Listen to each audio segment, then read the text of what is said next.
Hello and welcome to my podcast called Innervation. Innervation was inspired by my previous podcast, Silence, where over the course of 2 years, I spoke with a total of 100 women from science, technology, engineering and mathematics, or STEM. I kept all of those guests anonymous so that they could talk openly and honestly about their lives, and we discussed their experiences, what they've learned along their life journeys, and their hopes and ideas for living fulfilling and contented lives. Because their identities were always kept safe, the conversations on Silence were always so raw and transparent, and we didn't just talk about being women in STEM, but about everything. The topics that tended to come up are also the topics that people ask me about after I've given a talk in a school or college, or topics that I discuss with my friends and family in private. So I thought, rather than keeping it amongst closed, small circles, how about throwing these issues out into the world so that we can all reflect upon them? So what I've done is sift through all the episodes of Silence to bring you my favourite sound bites on certain topics. Each week on Innervation, I'll be reflecting on the perspectives that came up on Silence that I feel are actually pearls of wisdom that I found particularly provoking, inspiring and empowering, in the hope that they resonate with you too. This week is all about passion. So, what exactly do I mean by passion? Because obviously the word passion is so overly used these days. And I guess for me, the word passion is really about what drives us. You know, what are we passionate about? Where are our passions? For me, it's about where I spend a lot of my time and my energy and thinking about. You know, passions for me are really what makes me tick, you know, what I spend a lot of time on, what I love researching about and learning more about. And I guess when I was younger, people would say, what are you passionate about? And that question always used to stress me out because I just had an interest in so many different things. Like I was like a sponge when I was younger. Like I just wanted to learn about everything, almost to try and rule stuff out. You know, I was doing ballet at the same time as doing engineering, and you know, it was just, I had so many contradictory interests. And so I guess I was passionate about a lot of things. And it's only as I've got older that I've really started to sort of run out of time in my day. And I guess also, you know, we're all running out of time generally. And so it got to a point where I wanted to spend more time on some things rather than other things. And, you know, now I know what I'm passionate about. You know, I'm passionate about science and tech and female empowerment and things like that. And so the other interest that I had maybe in learning how to paint or going to plays or spending time on poetry, I do less because I'm less passionate about it. But that doesn't mean that I don't love those things. But I guess passions really, for me, started to become obvious the older I got, because I started to sort of laser focus my interests. And now, with a whole lot of experiences under my belt, like I definitely know what I'm more passionate about today than when I was younger. But I think when we're young, we can really sort of get familiar with what our passions are by just exploring a whole load of different contradictory things. And that's okay. You know, some people are much more left brain inclined, other people are more right brain. So you're either more logical or you're more artistic. And then there are some people that are kind of in the middle, where they love rationalization as well as the arts. And so I think, you know, that's why this is a subject that comes up on Innervation, because you might be a bit of both. And it's the same with the whole masculine, feminine energies thing. You know, are you more masculine? Are you more feminine? Sometimes we just don't know. Sometimes it's really, really obvious. And I think the reason why it comes up on innovation as a topic is because it is about turning inwards and really getting to know yourself, spending time with yourself,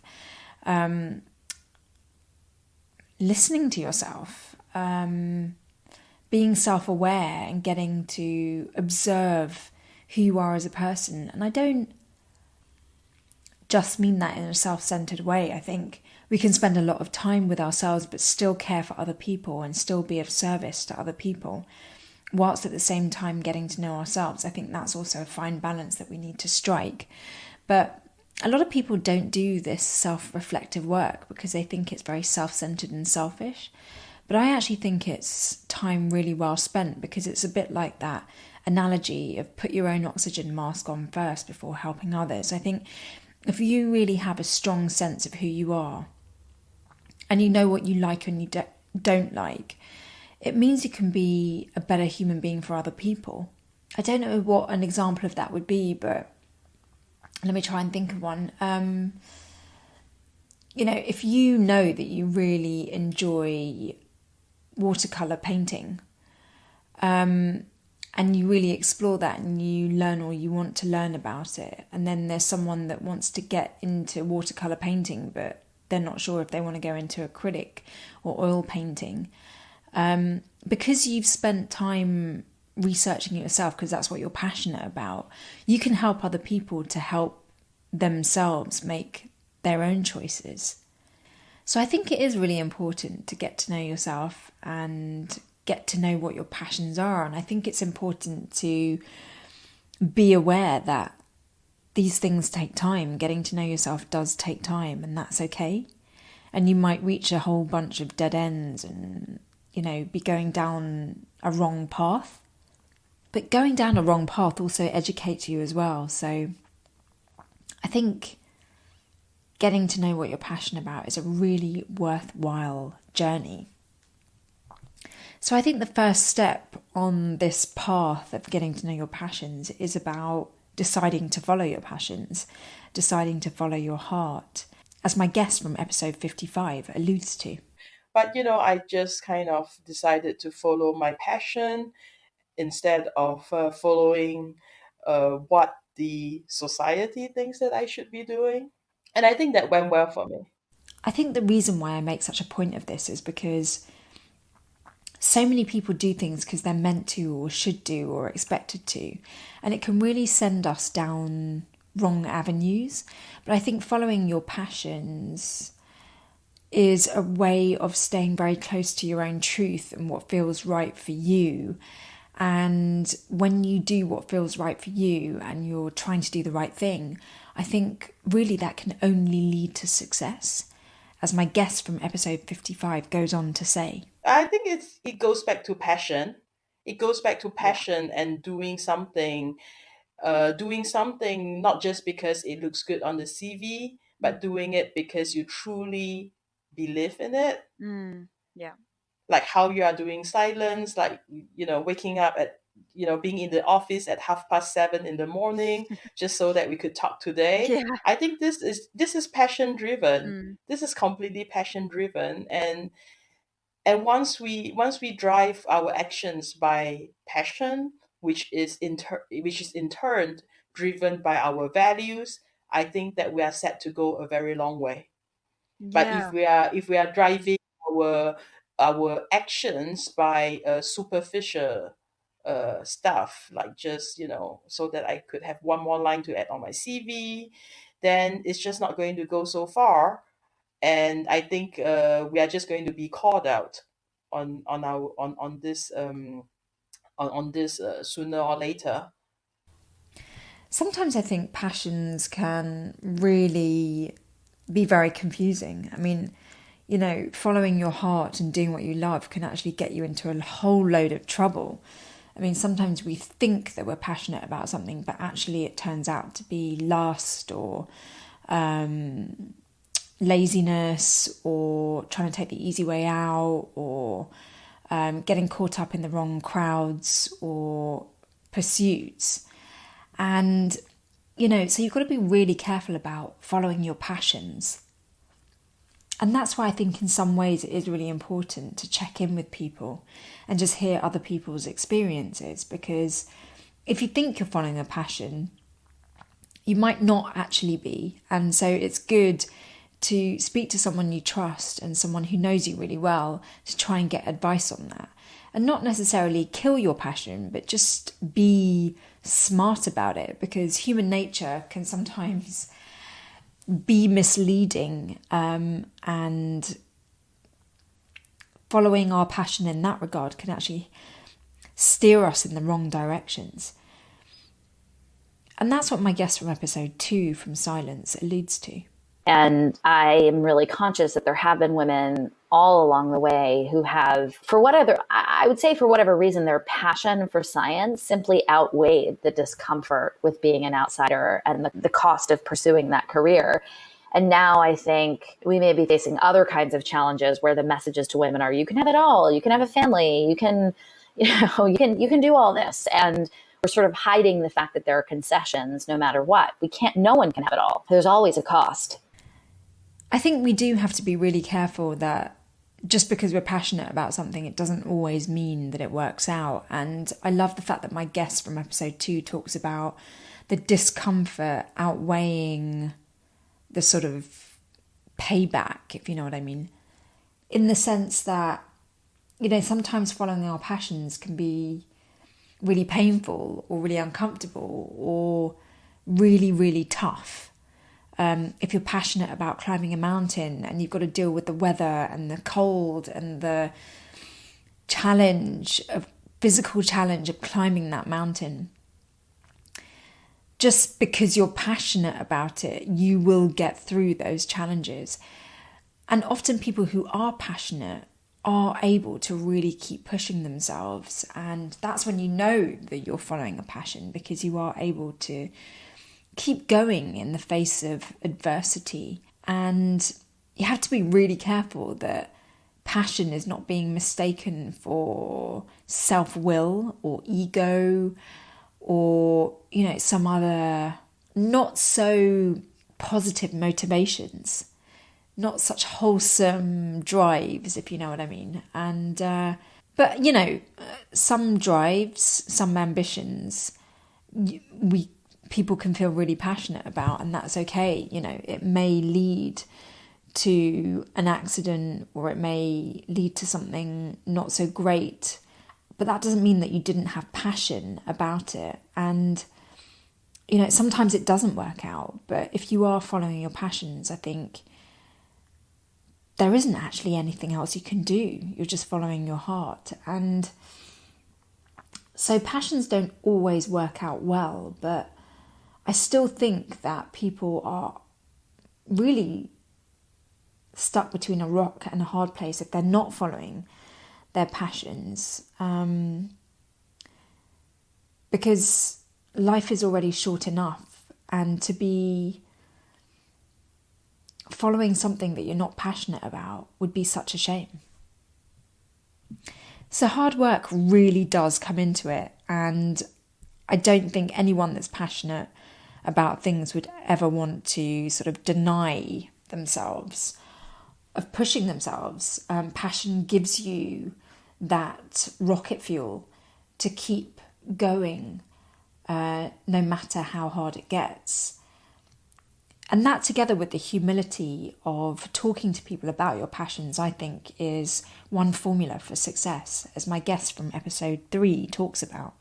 Trying to find a mentor who can really tell you about your field, who has experience in the field and can provide you guidance as well as encouragement, and can be realistic with you and say, you can do this, and this is the direction I see you being successful in. And just working hard. Like, people admire people who are hard workers and who want to learn more about the field and want to grow and succeed, and they will help you, but you really have to find out what you're passionate about. And I've mentioned this before, but your passion really shows in your work, whether it's through your enthusiasm and your desire to learn. And that really results in colleagues taking the time and making the effort to help you continue to grow in your field, or telling you about an opportunity, or encouraging you to take part in something. And I feel like, sometimes people have limitations, but sometimes they're in their head.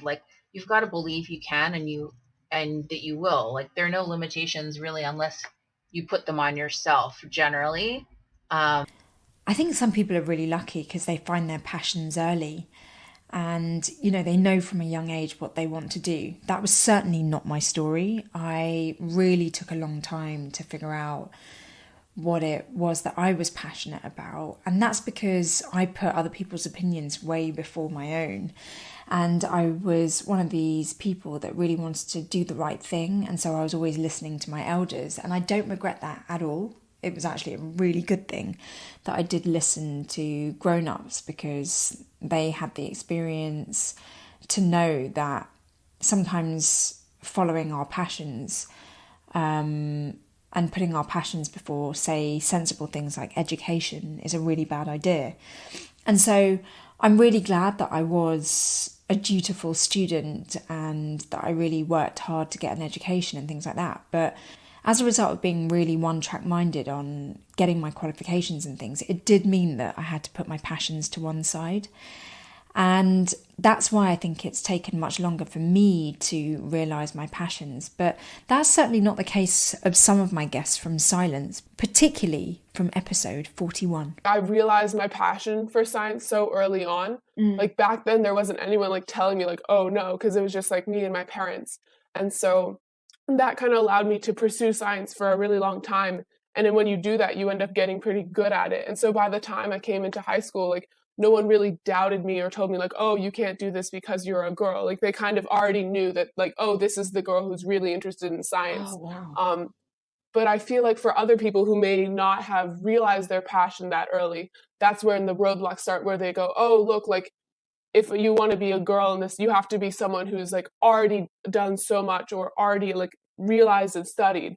And so whereas like a guy might just think, oh, like this seems like a cool opportunity, like I'll take it. So I think like that sort of difference where if you don't realize your passion that early, you end up facing more like doubt and that sort of stuff.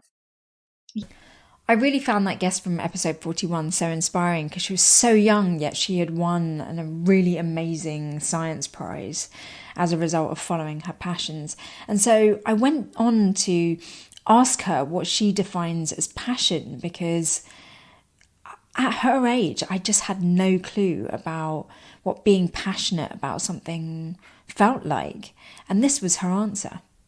The passion is when you like, if when you do it, it doesn't feel like work. And that like, oh, like when I do research, it's not like, oh gosh, like I have to be in the lab from 9 to 5 today. It's like, oh, like I get to do like XYZ today, and that's so cool.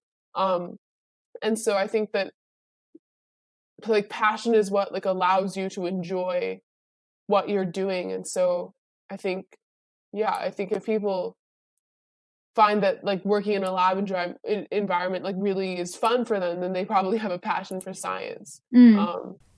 I couldn't agree more with my guest from episode 41. And, passion really is about enjoying what you're doing. And that's not to say that times won't get hard and you won't come across issues and problems. But generally, you just enjoy the time you spend doing something that you're passionate about. And what I found in following your passions is that it gives you such great focus, and you end up seeing your passions through a much bigger perspective. Like, rather than being driven by your ego and, oh, I hope I get more followers doing this, or I hope I make loads of money doing that. By following your passion, you're actually caring about doing something meaningful and helping lots of people, and the bigger picture of how what you're doing fits into society and the world. And this is something that my guest from episode 39 talks about. I think once passion is involved, we look at things a bit differently, and that's why we can have more belief in what we do, I guess. I absolutely couldn't agree more about trying to follow your passion and devote your life to that passion. But I think also we have to be really careful that we don't get too isolated, because I think sometimes when we follow our passion, it can make us quite introverted and quite reclusive because we found something we absolutely adore and we don't want anybody to interfere with that. I think it's really important to stay open then. So when you have found your passion, look up people who have a similar passion, look up like-minded people who are similar to you in the passion that you share, and see those people as role models or mentors. Role models and mentors don't always have to be senior to you. They can just be people that share the same interests and can offer advice and suggestions so that you don't fall into the same pitfalls that other people with your interests fell into. And we go back to my guest from episode 3 because she's so big on mentors and allowing people to encourage and support you along your journey of following your passions.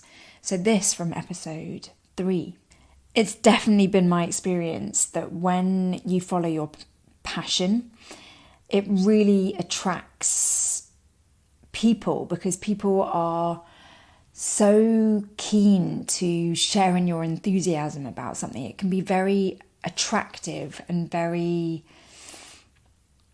energizing to see someone functioning from their passions. And I think all the most successful artists and scientists and technologists who are most engaging are those that really had a passion for something, because it's almost like they've got this kind of superhuman access to something. When I've been reading about Isaac Newton recently, because he wrote one of his most famous books about mathematics after the Black Death plague that actually made him sort of stay in lockdown for some time.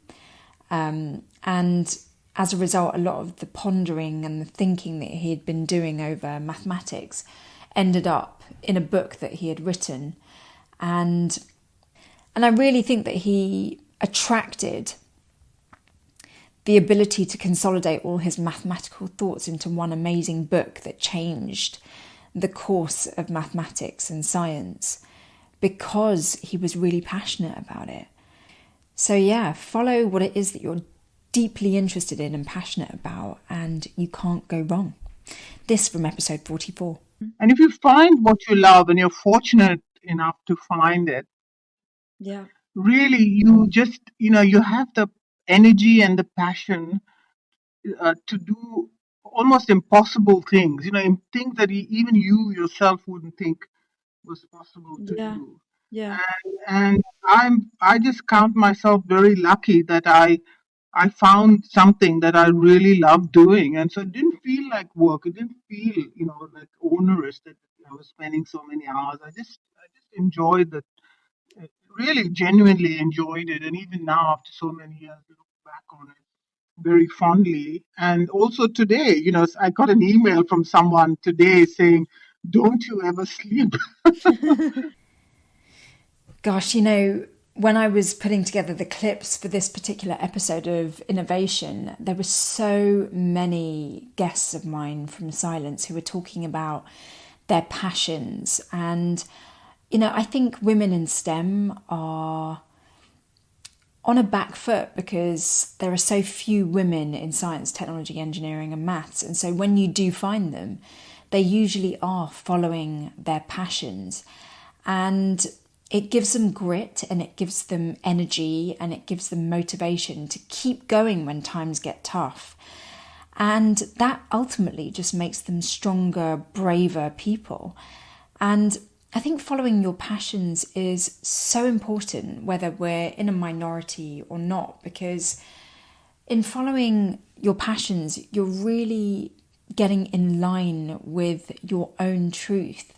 And I think when we are in line with who we truly are, that can really build confidence and self-esteem. It can make you stand strong in your own skin. And so following your passions, it's actually extremely empowering. And so what's not to love, really? So I'm going to leave you with a quote from episode 99, where she really talks about the benefits she's had in following her heart, and encourage you to all follow yours too. I think I'm a very confident woman. And that has taken so many years to get. You know, I'm able to speak up in a meeting full of men that are maybe 20 to 30 years older than me on engineering topics. I am able to put myself out there, do public talks, do keynote speeches, even though I'm a huge introvert, because I have so much passion and love for what I do. I have the job that I dreamed of having as a child, and I achieved that before I even graduated college. And I think I'm a very capable, confident woman, and it's as a result of everything that I've had to grow from. There's nothing more attractive than a confident person who really knows who she is. Thanks for listening this week. Please do subscribe to this podcast and maybe even rate and review if you can. I'd love to have your feedback about this episode or any others that you've listened to, and maybe some suggestions for future topics for this show. It's all about self-discovery and evolution on Innervation, so be kind and loving to yourselves, and I wish you all a great week.